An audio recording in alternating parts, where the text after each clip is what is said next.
Salut! Aujourd'hui, on continue, hein, c'est la troisième fois que vous venez me voir à la pépinière. Et cette semaine, c'est-à-dire à peu près, le temps va durer 10-15 jours où il va faire très froid en Normandie, c'est-à-dire très froid, il s'annonce jusqu'à -5 à peu près, si ça n'évolue pas par rapport à cette vidéo que je vais faire aujourd'hui. Et malgré que nous les professionnels, on met ça sous des tunnels, c'est surtout pour éviter que nos plantes elles souffrent un peu plus, parce que je vous explique, voyez, on appelle ça, c'est du hors-sol, c'est-à-dire qu'il est en dehors du sol, donc c'est un godet qui est posé sur la terre, donc il est hors-sol.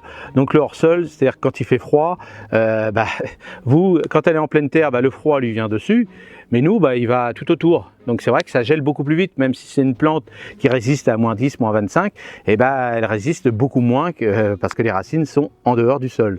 Donc il va falloir que moi je mette des protections, donc on va appeler ça des petites couvertures, hein. C'est des produits que vous maintenant vous pouvez trouver un peu partout dans les grandes jardineries, hein. C'est du voile de protection que vous allez mettre. Alors moi je vais en mettre sur certaines plantes de la pépinière, style du mimulus, des petites choses comme ça, où le mimulus lui il peut résister, mais c'est vrai que comme les racines ne sont pas très profondes, s'il gèle très fort, moi je préfère mettre un petit voile de protection dessus. Donc je vais vous montrer l'évolution, dans quel article je vais pouvoir mettre ce genre de protection, donc en sachant que mes plantes elles sont protégées déjà par un film plastique que je mets tout l'hiver pour justement éviter le vent froid, et surtout aussi ces fortes pluies qui sont un peu embêtantes, puisque les pluies sur certaines plantes vivaces, ils n'aiment pas trop avoir trop d'humidité, et en règle générale les plantes en pot qui sont gorgées d'eau,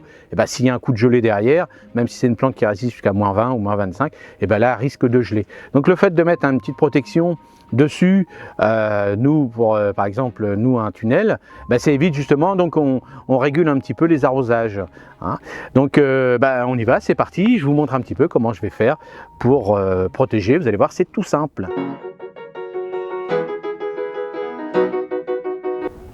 Alors vous voyez par exemple là, je vais protéger celle-ci, c'est une plante de tabac, celle-ci par exemple, ça c'est du tabac, et là vous avez de la verveine citronnelle. Donc c'est vrai que la verveine citronnelle elle résiste à peu près à -7, donc pour vous dans vos jardins, -7 ça correspond avec un terrain bien léger, hein, bien drainant, et surtout au soleil, donc c'est vrai qu'il faut la protéger. Donc l'idéal c'est ça, c'est quand il fait chaud, par exemple s'il fait 8 degrés à peu près dans la journée, vous retirez votre protection. Pour lui le lobelia par exemple, le lobelia lui il résiste à -1, -2 à peu près. Bon, cette année il tient bien parce que je l'ai bien protégé, donc on va continuer à le protéger parce que ce soir ils annoncent du -3 à peu près. Donc c'est vrai que dans la sphère moins, mais il faut protéger. Donc vous voyez, hop, vous étalez ça comme ça, comme une belle couverture, hein. Donc vous voyez, vous faites une belle couverture comme ça, et voilà, vous voyez, hop, c'est tout simple. Et puis si vraiment il fait très froid, hein, on en met double couche par exemple, comme ça, hein, on met double couche, et puis s'il fait encore plus froid, on en remettra une autre couche, vous voyez. Donc la protection, tout simplement, il n'y a pas besoin de faire tout un micmac. Évidemment, si vous mettez ça à l'extérieur, c'est bien aussi de mettre des couvertures. C'est-à-dire, vous, si vous mettez ça à l'extérieur, vous mettez une ficelle ou quelques pierres autour pour pas que le vent le fasse envoler. Et aussi, comme je vous ai dit tout à l'heure, surtout n'oubliez pas de l'enlever quand c'est très humide, hein, parce que sinon ça va vous faire pourrir votre plante. Donc on va aller voir une autre plante, une plante vivace, on va aller voir le mimulus. Allez, c'est parti, à tout de suite.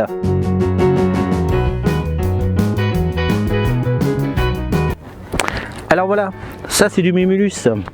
Donc là vous avez du mimulus, donc vous voyez je peux mettre de la paillette de lin, donc c'est ce que j'avais mis au début avant de mettre le nouveau produit. Mais le mimulus, vous voyez, c'est pas facile à mettre du paillage dessus parce que sinon on va le faire pourrir. Donc là il va faire froid, donc hop, on met un petit voile dessus. Vous voyez, tout simplement, tac, on met dessus comme ça, on le pose simplement. Donc vous, n'oubliez pas que le mimulus, lui, il a besoin de terre drainante et de l'humidité en été. Donc c'est vrai que c'est pas facile, mais c'est comme ça. Donc à cette époque-là de l'année, si vous voulez qu'il résiste, vous lui mettez soit une petite vitre dessus pour éviter qu'il ait trop d'eau en hiver, et aussi un petit voile d'hivernage. Donc évitez vraiment tout ce qui va être compact, style par exemple des feuilles, des choses comme ça, parce que ça va abîmer le feuillage. Voilà pour le Mimulus. Allez, je vous fais un petit plaisir, on va regarder comment protéger les arômes pareil en pot. Allez, à tout de suite.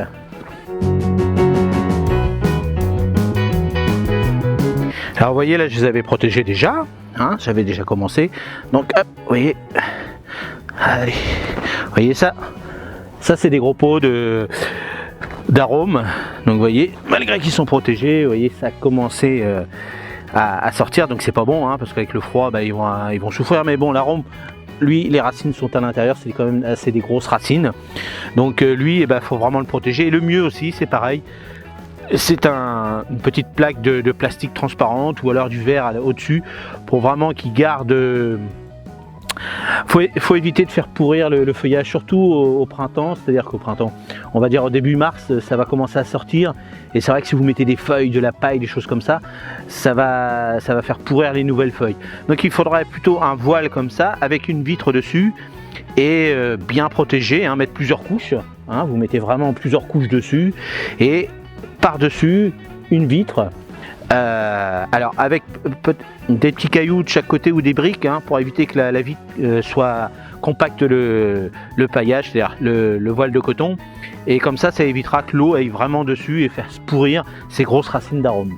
Et voilà, c'est la fin de cette petite vidéo sur la protection, hein, donc j'espère que les températures ne vont pas descendre énormément, donc on verra bien, on mettra plusieurs couches si vraiment il faut le faire. Et j'espère que cette petite vidéo vous a plu, et n'oublie pas, si t'es pas encore abonné, abonne-toi, et si t'es déjà abonné, n'oublie pas la cloche, et surtout le plus important, n'oublie pas tes petits producteurs. Salut!